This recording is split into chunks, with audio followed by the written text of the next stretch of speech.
Boa noite, meu nome é Tiago Carvalho. Eu vim aqui falar sobre essa obra-prima aqui, ó, A Revolução dos Bichos. Para quem ainda não leu, é um livro que relata a hipocrisia, no meu entendimento, do totalitarismo. Ou seja, é um livro que se baseia, foi escrito mais ou menos em 1945, e reflete muito sobre a Revolução Russa praticamente, as figuras de Stalin e de Trotsky.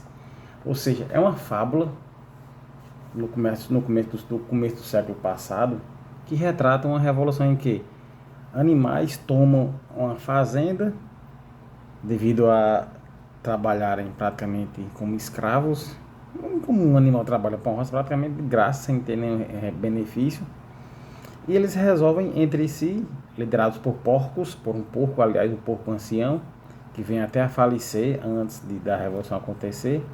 Porém, outros porcos, conseguindo essa revolução, esse êxito na revolução da fazenda, tiram o tirano, né, que é o Jones, que é o proprietário da fazenda, depois dele que ele passou um dia enchendo a cara, consegue expulsá-lo, e mesmo até com outras frentes de tentar retomar a fazenda, os animais conseguem o êxito de estar sempre buscando esse poderio, não bélico, mas um poderio no seu âmbito de, de moradia e da sua própria, não, da sua própria noção no espaço. Ou seja, da fazenda, em vez de ser uma fazenda, a granja solar, se torna a fazenda dos bichos, granja dos bichos, ou seja, que é aquela utopia do socialismo utópico, que é essa fábula reflete muito em relação ao socialismo utópico,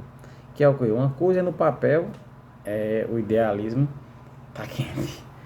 Uma coisa é o socialismo no papel, o socialismo utópico, e outra coisa é o socialismo real, aliás. Cabe aqui a quem lê essa obra-prima, que é um livro curto, um livro nessa edição aqui da Companhia das Letras, se não me engano, ele tem 150 páginas, se não me engano.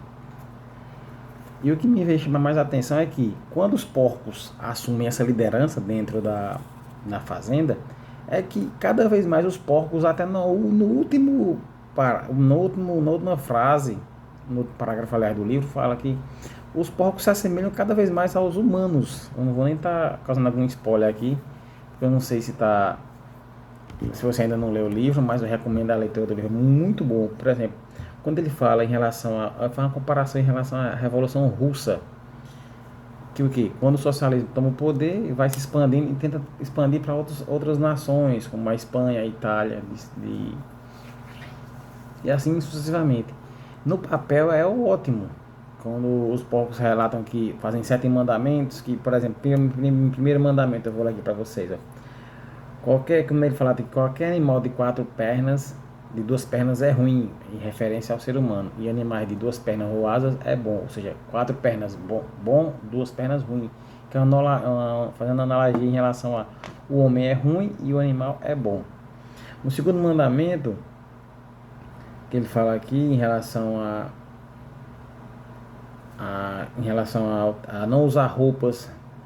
Outro mandamento fala em relação a nenhum animal pode dormir em camas, nenhum animal pode beber álcool, nenhum animal pode matar o outro, e todos os animais são iguais. Mas ao longo da trama a gente percebe que o quê?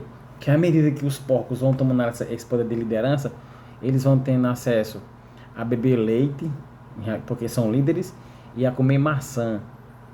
Esses dois alimentos, leite e maçã,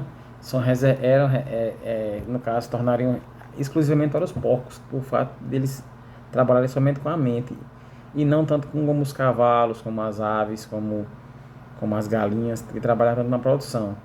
E aí chega um certo momento que os bichos notam que, apesar de não estar mais trabalhando para o Jones, para os homens, eles estavam trabalhando cada vez mais para o regime e sendo menos beneficiados. Mas aí entra a astúcia do líder, no caso do Napoleão, que juntamente com Bola de Neve, que eram 2 porcos né, durante a liderança. Napoleão foi mais esperto que Bola de Neve, conseguiu tirar a Bola de Neve do contexto e assumiu uma posição de liderança. No caso, ele, com o passar do tempo, descumpriu um dos mandamentos, que era não dormir em camas, até alterou a legislação, no caso. Ele colocou assim, os animais não podiam dormir em camas com lençóis, ou seja, eles não estavam dormindo com lençóis, mas ou seja, ele ludibriando os outros animais, que não eram tão espertos e não sabiam muito ler.